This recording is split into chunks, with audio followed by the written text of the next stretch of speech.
মধ্য পঞ্চাশের অমিত সেন মাল্টিন্যাশনাল ফার্মের এক্সিকিউটিভ অফিসার। সোনারতরী অ্যাপার্টমেন্টের 21 তলায় মাটি বাঁচিয়ে বাস করেন। আজ রোববার আমেজের কফি কাপ ঠোঁটে খাটের রেখা দিয়ে ভারী পর্দা সরিয়ে ব্যালকনিতে একচিলতে সূর্য দিয়ে গেল। এমন সময় মোবাইলে কল এলো। বিরক্তি নেই, কানে নিল অমিত। অ্যাপার্টমেন্টের সিকিউরিটি সেকশন থেকে কল। কে একজন ভদ্রলোক দেখা করতে চাইছেন।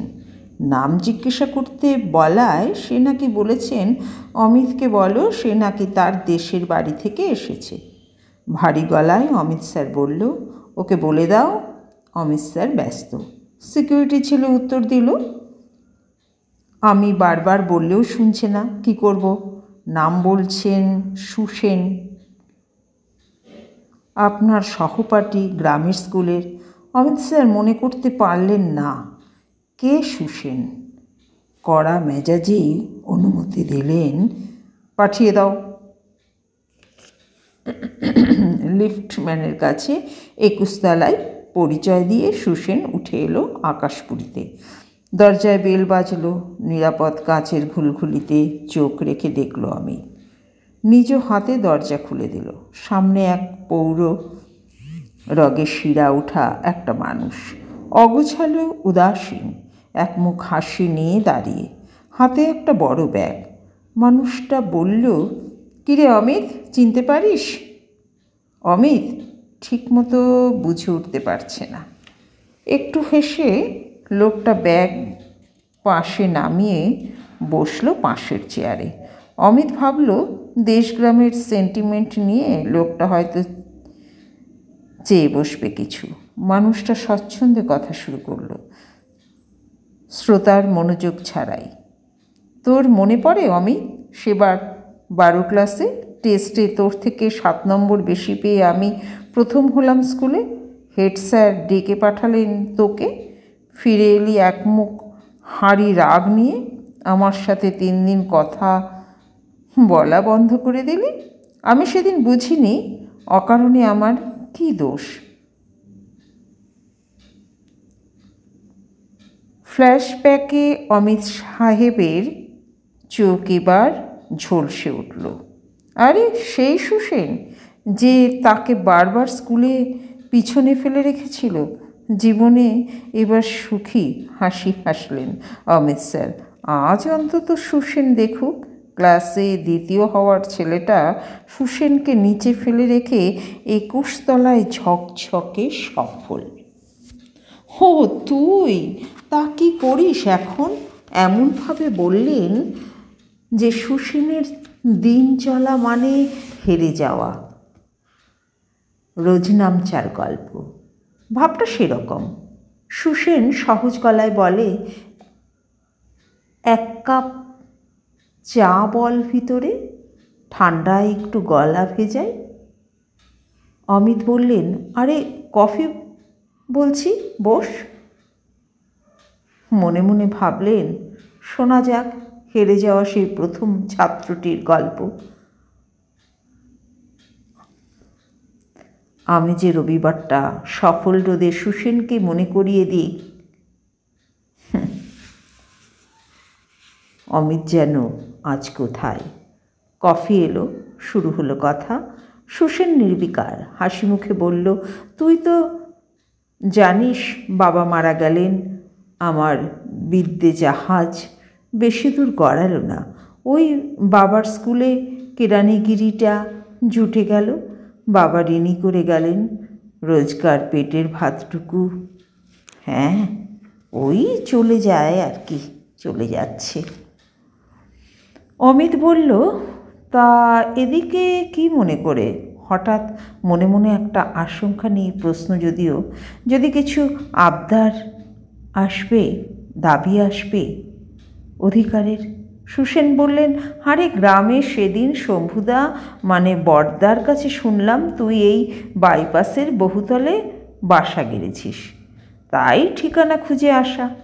আমি তো মাঝে মাঝে আসি, ছেলেকে হোস্টেলে দেখে যাই, তাই এবার আমার বউ বলল অমিত ঠাকুরের সাথে দেখা করে এসো একটিবার। আসলে আমার মুখে তোর গল্প শুনে শুনে তোর সাথে সম্পর্ক বাঁধিয়ে ফেলেছে সে। এই দেখ বললে যাচ্ছে, যখন যাও ওদের জন্য পৌষের দেশি খেজুর গুড় আর গাছের খানচারেক নারকেল নিয়ে পৌষ সংক্রান্তির পিঠে পুলি করে খাবে। আমি হেসে বললাম, ঠাকুরপো তোমার দেশি সাহেব, কলকাতার বাবু, ওরা ওসব পিঠে পিঠে খায় নাকি? সে কথা কানেই নিল না। এই নে ভাই, এবার আমায় ভারমুক্ত কর, অনেকটা বেলা হলো, এবার ছেলেটাকে দেখা দিয়ে আসি। তা তোর বউ কোথায়? অমিত সহজ প্রশ্নে সুসেন কি বলবে? মিসেস সেন এখনো বিছানায়, অনাবশ্যক স্বামীর গেও বন্ধুর সাথে দেখা করে রবিবারের সকালটা মাটি করতে চায়নি। অমিত মিথ্যে দিয়ে ঢাকলেন। মিসেস গেছেন ফিটনেস জিমে, সুখী।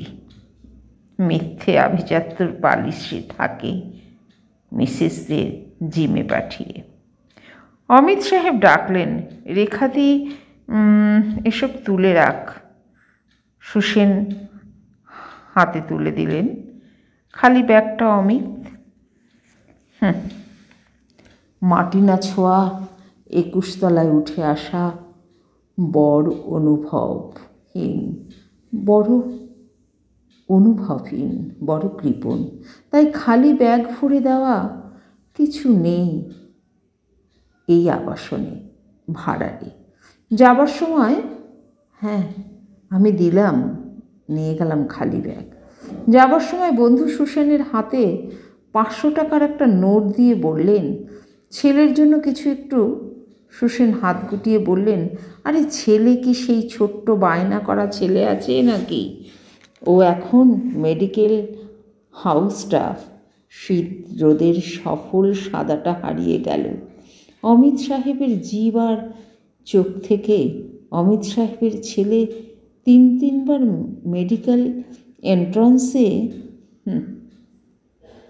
চান্স না পেয়ে আটকে এবারও দ্বিতীয় হয়ে গেলেন সফল অমিত সাহেব। গেও বন্ধু সুসেন আর এক প্রজন্ম তাকে দ্বিতীয় বেঞ্চে বসিয়ে লিফট দিয়ে নেমে গেল 21 তলা থেকে মাটিতে। যাবার আগে সাহেবের সিগনেচার করা হাতটা ছুঁয়ে দিয়ে গেল এক স্কুলের কেরানি বাবু। ভাবনা তো এক আসনে বসতে পারেনি অমিত সাহেব। সে শুধু সুসেনকে প্রতিপক্ষ ভেবেছে, বন্ধু ভাবেনি কোনোদিন। অথচ সুসেন কত সহজেই সোনার তরী অ্যাপার্টমেন্ট থেকে অমিত সাহেব দেখলেন ছোট হতে মিলিয়ে যাওয়া বন্ধু সুসেন হেঁটে যাচ্ছে মাটি মারিয়ে রাজার মতো রাজপথে। এ আবাসনে ঘুম না ভাঙা একটা রবিবার জানতেও পারল না মাটি বয়ে আনা একটা মানুষ কত টাটকা পৌষের স্বাদ নিয়ে জড়িয়ে ধরে গেল এক প্রায় অজানা বন্ধুকে। অমিত সাহেব নেমে এলো মাটিতে। এক পৌষের সংক্রান্তির এক গেও বৌমনির অনু ঠাকুরপো খেজুর গুড়ের মাটির নাগরিটা সুখে নিলেন। এত স্বাদ আজও বেঁচে আছে পৌষের বুকে। বহুদিন বাদে অমিত স্যার ফিরে গেলেন হারানো শাকিন হৃদয়পুরে। আজ কোনো প্রতিযোগিতায় সুসেনকে প্রতিপক্ষ ভাবতে পারলেন না অমিত স্যার।